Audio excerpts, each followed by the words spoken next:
Each and every Monday is $9 Monday at WagerTalk.com. All daily picks packages are priced at only $9, including $40 5% best bets.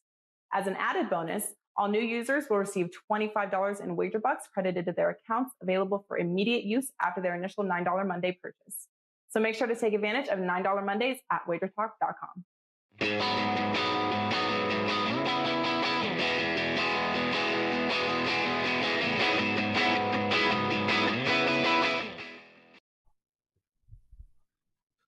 Welcome, everyone, to Wager Talk Today. I'm Lawrence Presman. He's Teddy Covers, and we got a jam-packed show for you all. Rob Veno right off the top. We're talking with Rob about college basketball, Purdue, Penn State, NBA, the Clippers in Memphis, and Teddy, we're going to delve into FCS football. Are you paying any attention to this? Are you betting it? I'm paying attention to what Rob Veno has to say. I'll tell you that, because when it comes to, like, this is exactly the kind of sport you want Rob Veno's info for. You know, Rob Veno is an absolute nuts and bolt, dig deep, read everything you can find type of handicapper. I haven't done a thing with it, but I know Rob has, so I'm glad we'll have him on the show today to break down at least one FCS matchup for tomorrow. And Teddy, of course, Rob is a nuts and bolts, dig deep into it. Otherwise, he wouldn't be able to speak for 10 minutes on every single game until we run out of time. Ski up after him. 3 NBA games: Atlanta, OKC, Charlotte, Golden State, Portland, and the Lakers. I've got a couple of games to give out in my penalty box segment. And Teddy, your big game breakdown, what's it going to be? We're going to talk the ESPN contest tonight between the Celtics and the Pacers. So I, too, am going in the NBA for Friday with the big game breakdown. Awesome stuff. Well, let's get into the show. B6, I hand it to you. Sure. Let's talk a little bad beats, bad bets, and bad for the books. A recap of what happened in the sports betting world last night. Wasn't a horrible night for bad beats, but boy, there were a couple that stood out. The first game on the board yesterday, early start, Miami O versus Western Michigan. The Redhawks opened -4.5. They closed -7. The Broncos led in the first half. They led in the second half. It's a 4-point game with a minute to play. And then the free throw parade started. Even a late 3 couldn't help. Miami O wins by 8. Tough beat. Yeah, the Western Michigan Broncos. And then, of course, in West Coast action, Mountain West, to be specific, Boise and San Diego State. That was fun. Only if you had the San Diego State or the overside in that game. The Aztecs -6.5, 137.5. They led by margin early, but the second half was tight throughout. Boise hit a 3 with 10 seconds left to send it to overtime. What happens in OT? Underdogs go to die. Boise got boat raced in OT, man. It was 15-3. Aztecs in the extra session. 63-63 at the end of regulation, which is Boise and under. At the end of the overtime, it's San Diego State and over. Tough beat for Broncos and underbackers there. When it comes to bad bets yesterday, look, there were a couple. The Nuggets were in revenge, and the Wizards were supposed to be out of gas at the end of a long road trip. Denver got bet up, -8. Washington won the game outright. The Clippers took money at Memphis. Both Kawhi and Paul George were going to play, and they did play. They were bet up to -8.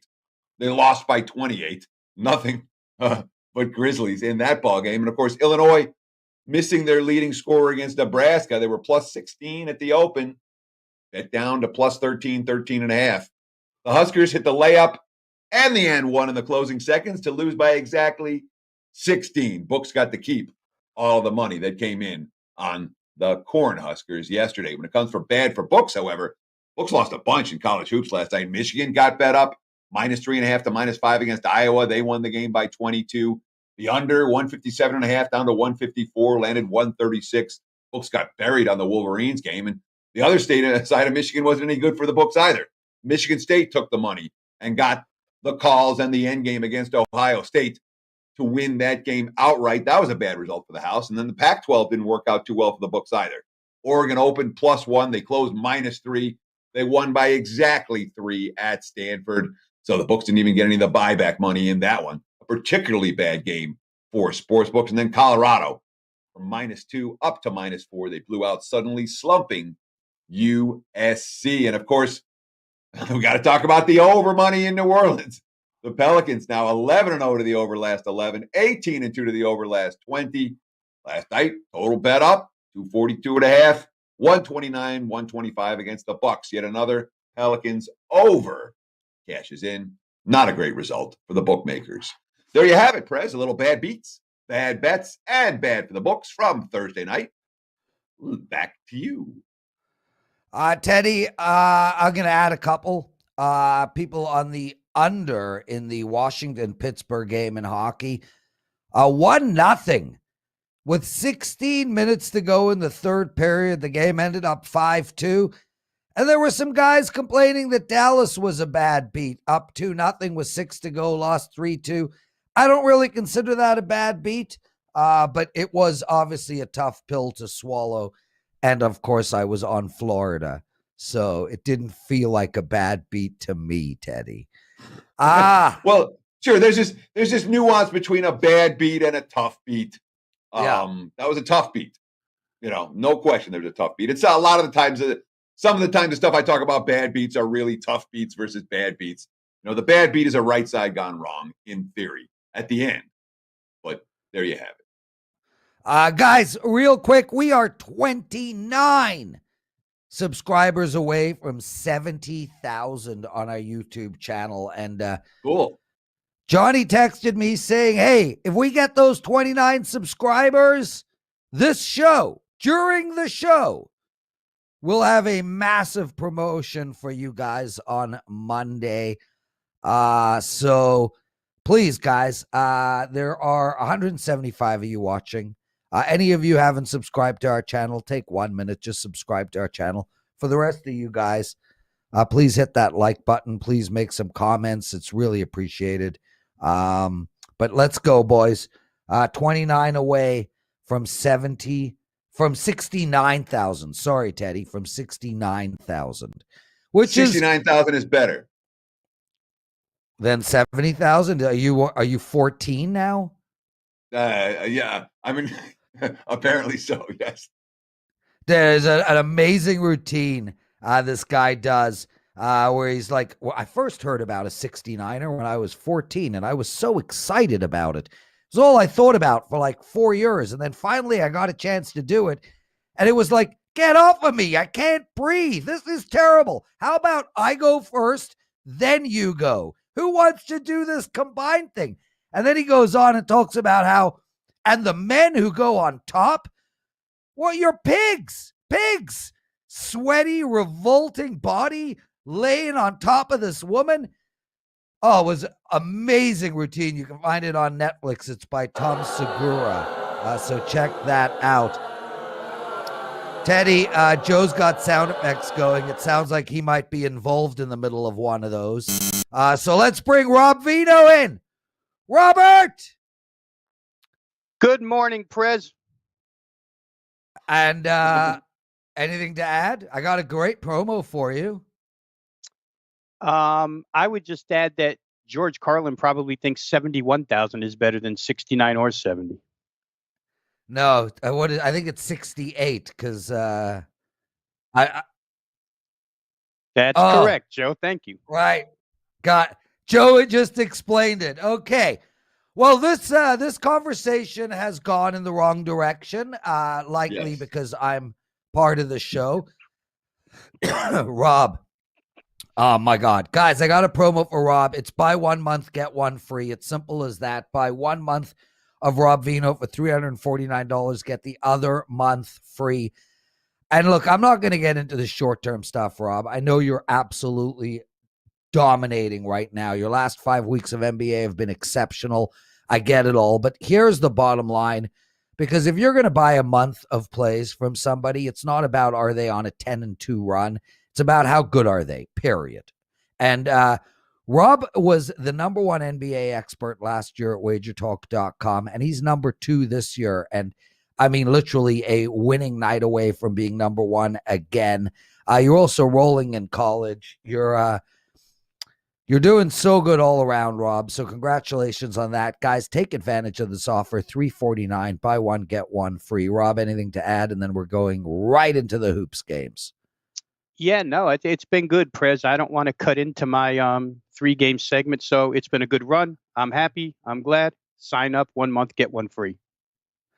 Okay, Atlanta, OKC, 226 is the total. Atlanta, no, that's Skee. Oh my God. Can you pull the Skee though? I'm teasing Skee. Let's go to the Clippers game, dude. Vivian needed the Clippers last night on the money line to win her 3-team parlay. She did not get it. Now they face Memphis -6.5, 225 on tap. Where are we going, Rob? I'm going to go first half here, Prez. First half -3.5 for a few reasons. First off, obviously, it's immediate bounce back, revenge, atonement, whatever you want to call it, for last night's embarrassing 122-94 loss.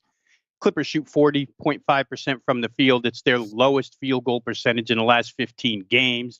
They go 12 of 34, 35% from three, which is unlike them because they are the number 1 3-point shooting team in the NBA. And Memphis, heading into last night, the 27th worst 3-point defense. So a lot of things didn't add up for the Clippers in a game where I'm sure they didn't want to start their 5-game road trip off in that direction, but they did. Memphis's outburst, somewhat predictable, guys. They were off their 2 worst shooting performances of the season last night, and they got Dylan Brooks back. And real quick, I'm going to go off the rails for 30 seconds here, but Memphis, I mentioned on yesterday's NBA tip-off show, is a team to watch out for right now. It's a team that's finally healthy with the exception of Jaren Jackson Jr., and I had said on the show that they're probably one big win away from starting to click. It's a team I'm going to be looking at down the road, but I won't look at here because of the situation. Ty Lue last night had a chance to rest his starters because the game was such a blowout. Kawhi was the only guy who played over 30 minutes in that game. It's an opportunistic situation for the Clippers here to come out focused with some revenge, as I mentioned, on their minds.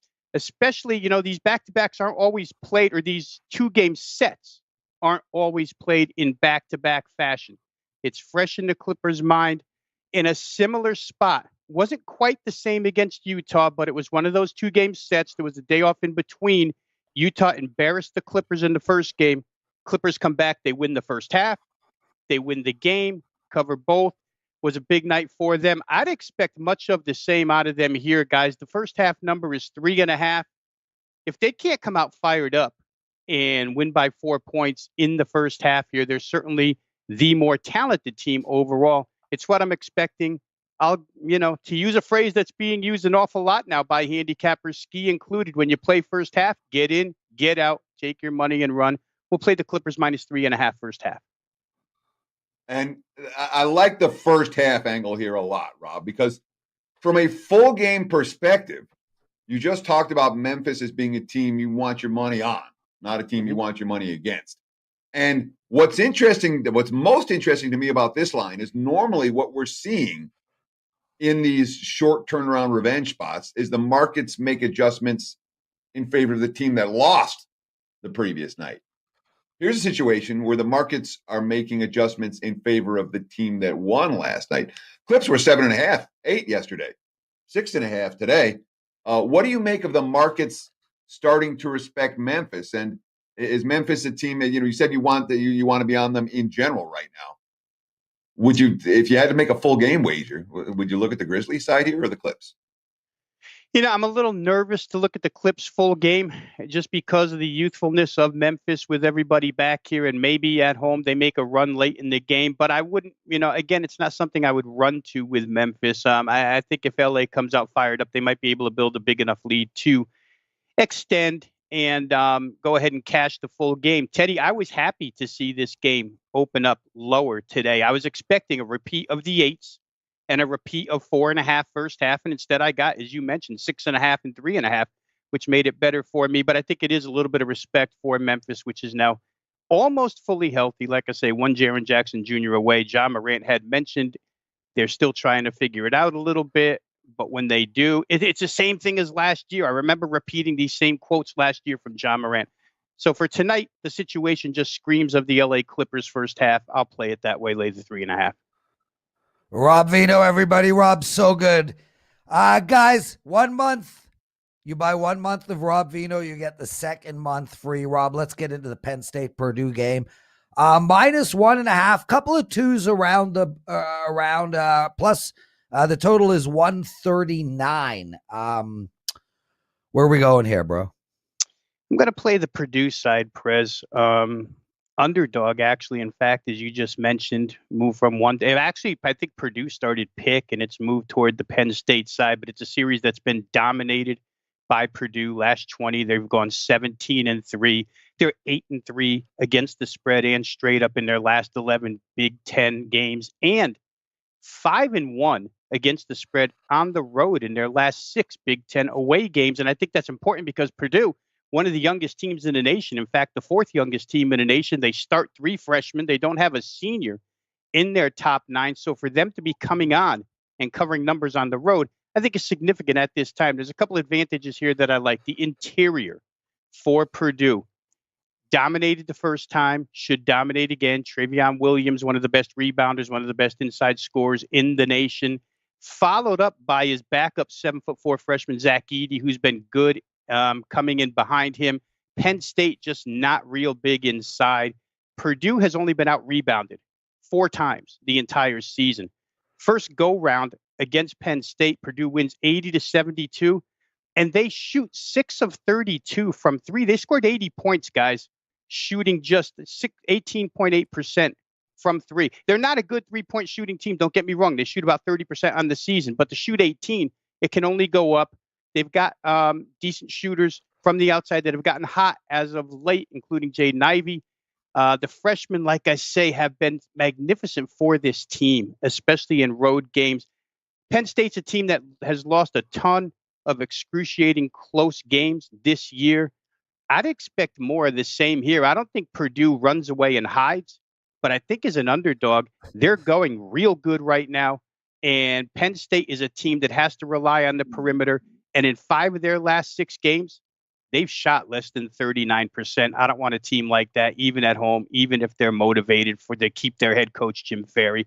I'll take Purdue. Matt Painter's defense, significantly better on the defensive end as well. 4th in the Big Ten in defensive efficiency compared to 12th. Give me Purdue plus the points. Let me ask you this, Rob, because you talked about the excruciating losses for Penn State. Yeah. And they'd suffered 4 straight, games where they had a chance to win in the final minute and came up short against Michigan State and then Nebraska and then Ohio State and then Iowa. And then they had another one last time out, and they finally won one against the Huskers, where they, won that game by 3, despite allowing more than 50% shooting in that contest. So they got off the schneid in the close games. Are you worried about that carrying over against Purdue today? Now that they finally figured out how to get on top in a tight ball game down the stretch?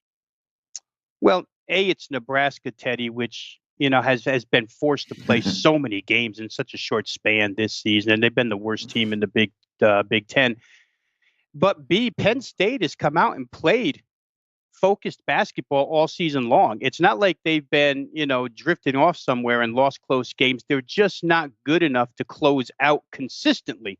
And that's really because they don't have enough of an interior game. They put teams on the foul line quite a bit. So I think Purdue in the defense, Purdue in the interior, I'll trust that a little bit more. The freshmen have proven to be trustworthy. So again, as an underdog, hot team that's dominated the series, I'll take Purdue. Awesome stuff. Rob Veno, let's talk football, man. Didn't think we would be discussing football in February. And there are a ton of games Saturday. I mean, at least 1.5 scrolls down the WagerTalk odds page. That many games. I don't have the scientific mathematical number because I didn't count, but 1.5 scrolls. That's how I define my age, Teddy. Born in 1969, and whenever you're online and you have to pick your age, it's how many scrolls. It's getting long, man. I mean, it's like I'm like 7 page downs to get to 1969. Anyway, South Dakota State, Rob, -7.5 in this game.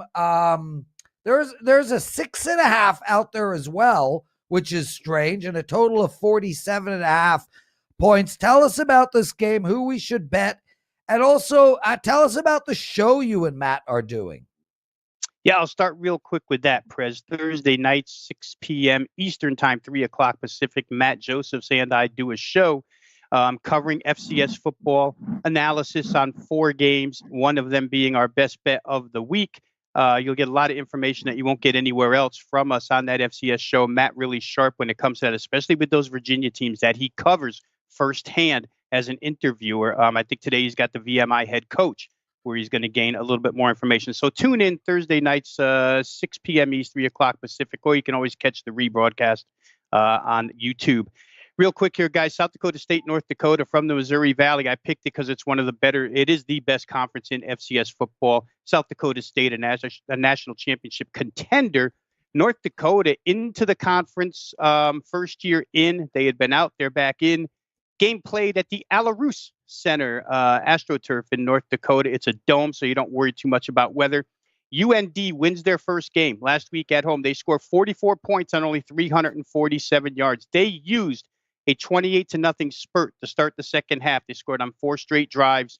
But, guys, they won the turnover battle in that game against Southern Illinois 5-0. We know in any brand of football that generally doesn't repeat itself, and it is conducive to scoring 44 points and blowing somebody out. Here they face South Dakota State, a team that was hit with another Missouri Valley championship contender last week right off the bat in Northern Iowa. They held Northern Iowa to 1.1 yards rushing. They win the game at the end. It was a defensive-minded battle that South Dakota State ended up winning. Some poor time management at the end by Northern Iowa, but still for South Dakota State to go in to the UNI Dome and win that game right off the bat shows that they're back again. Their defense is far superior to what Southern Illinois presented North Dakota with last week. Their offense far superior to what Southern Illinois presented North Dakota with last week. Prez, it doesn't take much to move the lines in these games, so I'm not surprised you see 7.5, 6.5 all over the place. Guys that are going to bet, shop around. Get the best number here. If you can find 6.5, play South Dakota State minus 6.5. They're the better team. They outgained Northern Iowa 310 to 193 last week. The game wasn't as close as it looked. The other game was a little wider margin than it should have been. So I'm going to take South Dakota State here minus the points. They're the better team. I think they can win by double digits. What an incredible segment, Rob. Just amazing stuff. Purdue, the Clippers, first half, South Dakota State. Rob, we got a guy in the chat room that says you are as cool as the flip side of a pillow. So I need to put a disclaimer to that statement. That was made by some guy named Johnny Detroit. And Johnny not only is an old guy, but he wears velour matching tracksuits. So just keep that in mind when recognizing who called you as cool as the flip side of a pillow. Velour matching tracksuits. Anyway, Rob Veno, buy 1 month, get the second month free, $349 over at WagerTalk.com. Rob, what do you have going tonight? And then we'll say goodbye. I am up and available right now, Prez. 1 college basketball, 4% best bet up and running. 1 NBA, 4% best bet up right now at WagerTalk. I'll increase the card as the day goes on, but right now you can get both of those best bets, WagerTalk.com. There you go, Rob Veno, everybody. Guys, quick 20 seconds. Teddy's big game breakdown. Skee Profit, 3 NBA games. I got a couple of hockey games to give. This show has just begun. First-time customers at WagerTalk.com and SportsMemo.com receive $25 in WagerBucks after your first initial purchase. All you have to do is sign up, make your purchase, and you'll get $25 in credit.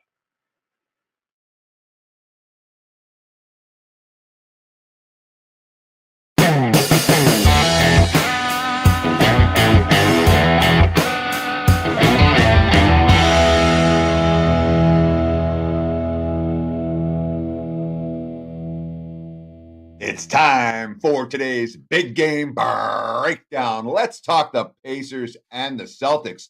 The money has come in on Indiana and the under from the open. Boston open -3, total 220. Now we're looking at the Celtics -2.5 and total of 219. Of course, when you're talking about as cool as the other side of the pillow, Prez, that the famous line from Stuart Scott on SportsCenter. That was one of his trademark lines that he used for many, many years. Rest in peace, Stuart Scott. He did a great SportsCenter with Rich Eisen, guy who I knew back in the dorms at Michigan, for what it's worth. That being said, the Celtics started this season 8-3. Now they're 15-17. This isn't a short-term slump. This isn't the Lakers losing 4 in a row, okay, after dominating the league. This is a team that's 7-14 in their last 21 games, a team that's 3-8 in their last 11. They've lost to the Pistons. They've lost to the Wizards when the Wizards were playing bad. They lost to Sacramento. They've lost to Atlanta twice. Okay, they're 0-6 off their last 6 wins. Now, the quotes coming out of Boston, coming out of the last Hawks loss, Jason Tatum said the team feels a sense of urgency. These are 4 very important games before the All-Star break. We've got to dig deep and figure it out. Okay, that's the quote saying Boston's got to dig deep and figure it out. They're not any good. What's there to figure out? 15th in the NBA in points per possession, 28th in assist rate, 21st in passes per game. A lot of ISOs for the Celtics, 7th in the league in ISOs per 100 possessions, and 24th in scoring efficiency on those ISOs. Only 5 teams in the league generate shots at the basket. Here's a Pacers team that had a couple of games postponed last week. They got extra practice time. They got extra rest time. And then they came back for their first game and got Steph Curry. Curry hit all the shots down the stretch against the Warriors, and they lost that. But Indiana is rested. They're ready. Right now, they might well be better than Boston. Pacers, plus the points, is the only way I can look in this one. There you have it, Prez. Big game breakdown. Look at Indiana plus. Back to you. Awesome stuff, guys. Skee Profit's joining us. And Teddy, let me tell you something. Look, Stuart Scott, awesome. Rest in peace. I agree. Cool as the flip side of a pillow. That ain't that cool. You want to talk cool? Skee is as cool as 2 Eskimos in a 69er outside in December. That is cool. How are you, my friend? What's going on, Prez? Good to be back with you guys. Teddy, I enjoyed your big game breakdown. Thank you. Oh, I appreciate someone that. listen You to like it, the Indiana Teddy. side tonight? If I had to pick, my number is closer to a pick 'em, so yes. Me too. And I had a quote. Skee, are you wearing a muscle shirt? You missed. Oh, come on, Prez. You know I'm repping the Lakers. Can we get a flex? What? No flex. That it was kind of off screen, but we can see you're in need of a gym. But that's okay because you're way cooler than Teddy and I. He had a quote that he wanted to talk about, which is actually the type of actionable information you beg for all show. Give us that quote, Skee. I'm all ears. I was supposed to be an anonymous player on Tatum and Brown, and they pretty much say those guys can't be your superstars. They only do things to help their game. They don't get anyone else easy shots. All they know how to do is score. Would you agree? Right now, yeah. Right now I want no part of Boston. All right, so there you go. Guys, a quick promo for Skee Profits, and we're going to get into some NBA games. Brother, your 3-day package is regularly $69. We have taken it down to $29 for Friday, Saturday, and Sunday. Only $29. Head over to WagerTalk.com. Use the promo code HP29. That's HP29. 3 days, $29. Skee Profit. Repping the Laker muscle shirt. Let's get into it, brother. Atlanta -5 versus OKC, 226 on tap. Really curious how you're betting this game. Yeah, repping the Laker muscle shirt with no muscles. But the Atlanta and OKC game, I feel like I heard Trae Young talk after they had a loss before their last game, and he said that they let one get away, And I just kind of felt like I heard from him that the team was focused. They came out, they won the next game. And I would like to look towards the Atlanta side here. Their offense has been rolling. They're the third best offensive rated team over the last 5 games. They're a better rebounding team than OKC. OKC is also going to be without Horford. And OKC, I kind of talk about them, I think, every time I come on the show, but they're road warriors. We prefer to have them on the road, not so much at home. They're 5-9 as a home dog. And they're in a spot that I usually like to fade teams. And it's going to be rested home teams that won their last game as a favorite, but they had to come back from down double digits to do so. And that's the Thunder. Those teams are 22-41 against the spread going back to 2019. So I'm so with you in theory on this game, Skee. I feel like I want to be on Atlanta. I feel like Oklahoma City without Horford and Diallo, who's been, as good as anyone that they have on the bench this season, that they're a fade team right now, especially in this venue. But Atlanta off a win's been so dicey this year. Can we get to the window with the Hawks laying a price, knowing that they haven't been good off a win and their defensive numbers in any game, they're going to have to outscore teams because you can't rely on Atlanta to get stops down the stretch. Does that concern you here enough to tamp the brakes on it, or is it Hawks all the way right? It doesn't concern me because, like I said, I was listening to the players talk, and it kind of just seems like after they and I can't really remember exactly which game, but they let one game slip away. Trae Young missed a floater, and the other team ran down the floor and scored and won. After that game, it just kind of seemed like everybody's talking about how they're locked in. So I think that they'll be focused, they'll be motivated. So it doesn't concern me. And the number that I made for the game myself is 6. That was Cleveland. They had Cleveland early in the week before the Celtics game where they let it get away. There you go. Skee, Charlotte, Golden State. 7 games straight. Charlotte has been in a perfect zigzag. They won their last game. If trend continues, they'll lose tonight. But Golden State favored by 5.5. Winners of their last 2. A total of 233, which makes sense. Fill us in.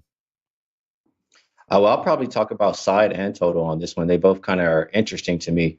As far as the side, if you're a kind of person who believes in that revenge angle, you're looking at Golden State. I'm more of the kind of person who looks at recent play, and that tells me that I like Charlotte. I mean, they're 7-5 as a road dog. Lately, their offense has been a little bit better than Golden State. They're a better rebounding team, although Golden State got their big guys back. If they can still win on the boards, the number I have for this game is closer to 3. And like you said about the total, I don't think you're necessarily getting a discount with the number, but it's the fastest playing teams over the last 5 games. Number 1 and number 2, it should be plenty of opportunities for points to be scored. And the only way I can look for this one is to go over the total. Yeah, I mean, the Hornets are 8-0 to the over. Their last 8 tries to road dogs, and 9-1 to the over in their next game following a point spread win. Obviously, the point spread win last time out. But Golden State closed out their road trip under their last 3 ball games. Of course, played the Pacers, Knicks, and this Charlotte team. But again, against Charlotte, totals 234.5 last time. They finished with 202. Can we see enough of a change between the last meeting and this meeting to confidently bet this one over? Yes, definitely. I mean, unless they come out right at the tip-off and take Steph Curry out again, then I think we definitely see more points from the Warrior side. I think we see more pace from the Warrior side. And ever since LaMelo's been in that starting lineup, they're playing faster. That's correlated to playing better. So the over is hit, I think, 13-5 since that time. They went over 5 of their last 6. I'm not going to be scared of it today. And I do want to share one last angle on that side. It's supposed to be like a flat spot. I talk about it all the time. Teams coming off that long road trip. That's Golden State. It's not a super long road trip, but teams in this flat spot are 48, 64, and 2 against the spread. Yeah, that's a great stat. Hakeem Profits, everyone. You can find him at WagerTalk.com. Get the next 3 days of his plays for only $29.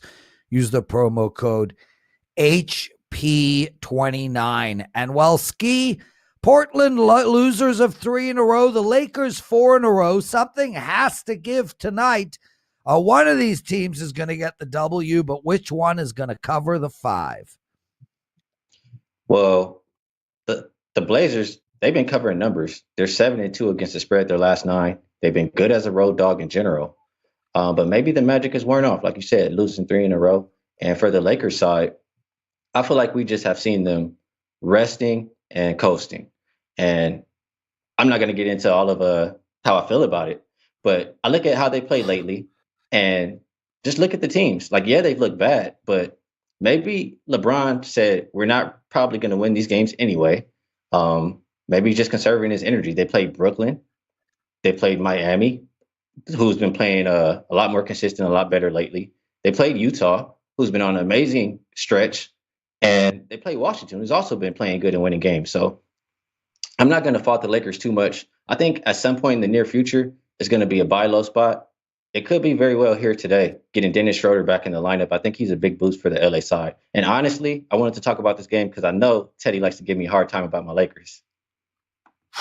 But what I really want to give you a hard time about is why are you calling a basket? Because Prez said it, and I thought it might have been the dumbest thing I heard all day. But then you said it was. Then you repeated it.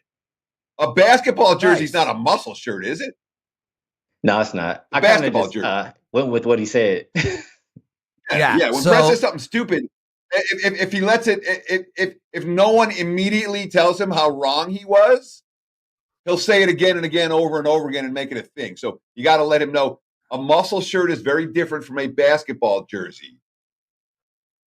Yeah, definitely. I know Joe usually comes in with the music or something like that. I thought he might have had my back, but maybe Joe doesn't like me today. Yeah. If it shows your muscles, it's a muscle shirt. So you're right. It's not a muscle shirt because Skee don't have any muscles. There you go. That's what I was going to say. What if you don't have any muscles? So no muscle shirt for Skee. Teddy. God, you're really going to pick me out on what I call a Skee shirt? Okay. Yes. I'm okay with that. I'm okay with that. It's a jersey. It's not a muscle. There's a difference between a jersey and a muscle shirt. You know, if you got a wife beater, it's a wife beater. Okay. If you got a jersey, it's a jersey. They're different. Yeah. Even I know that. I don't know anything about fashion. Hey, Teddy, you're the most I want to get your take on this real quick. Go ahead, Skee. It's the same game. And, you know, we kind of been looking at these Laker totals all year. I mean, they play one way on the road. They play one way at home. They haven't really had the offense lately because they haven't necessarily cared in these games, but getting their point guard back, neither team has been playing at that fast pace, but Portland as a dog, they've been going over like crazy. Even without McCollum, even without Nurkic, they continue to score points. Do you think that this total is now a little bit too low here? Because I think it is. I don't have a strong take on it, so I don't want to try to point you one way or the other, total-wise. In general, Lakers at home, I've been looking to bet overs. Lakers on the road, I've been looking to bet unders. That said, I don't bet Portland games under. Doesn't matter where they are. But Blazers totals are I'm not going to say random, but when Portland's hitting threes, their games go over. And when Portland's not hitting threes, their games stay under. And that's the essence of it for the Blazers. And against the Lakers defensively, you wouldn't anticipate the Blazers to have a huge shooting night. That being said, Dame Lillard is Dame Lillard, and he does incredible things on a regular basis, including hitting a three and Melo hitting a three the other night in the closing seconds to allow the Blazers to get the money against the Nuggets, which made me very happy.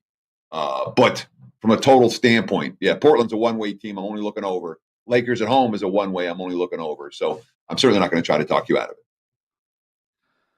Skee Profit, everyone. Some of the guys are calling you Skinny Profit. I would not say that. He makes a ton of profit.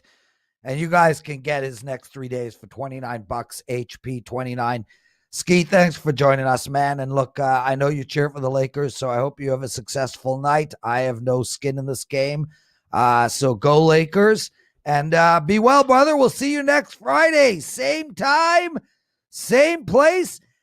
And Skee, I called it a muscle shirt, and for that, I should go right into the penalty box.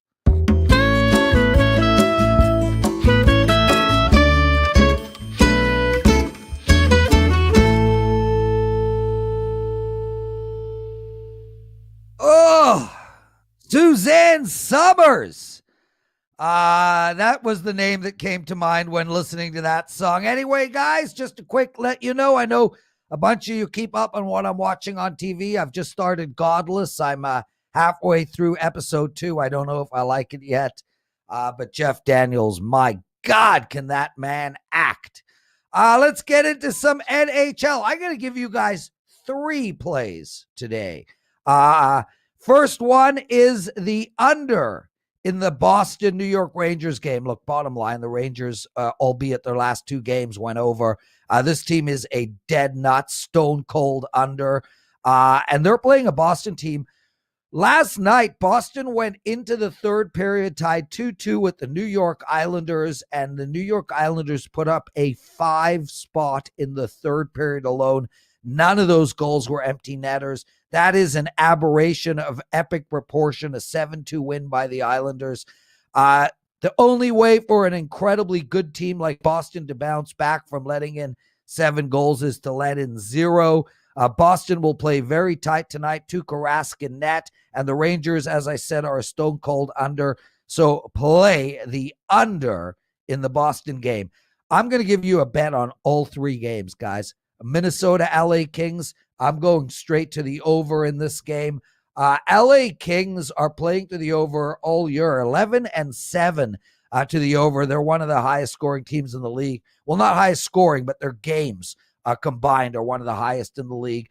Minnesota 9-7 to the over, and this team put up a 6 spot against Colorado.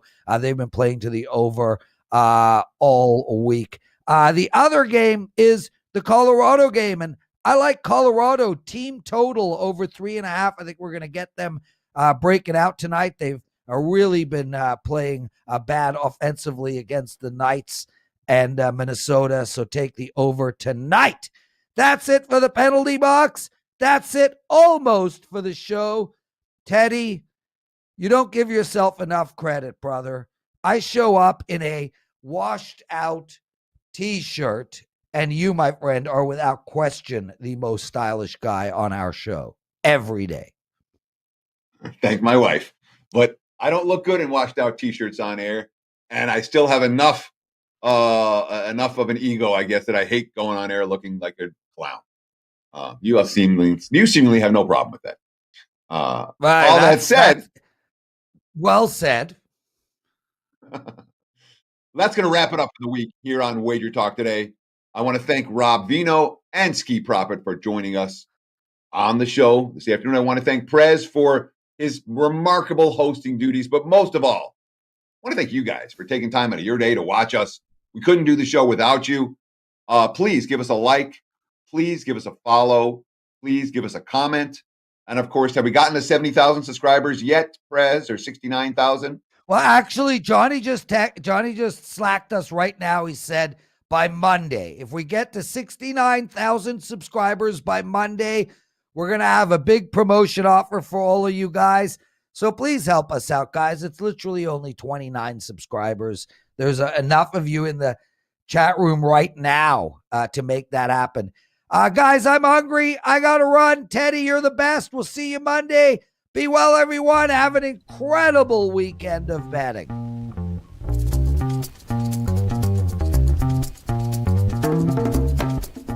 First-time customers at WagerTalk.com and SportsMemo.com receive $25 in WagerBucks after your first initial purchase. All you have to do is sign up, make your purchase, and you'll get $25 in credit.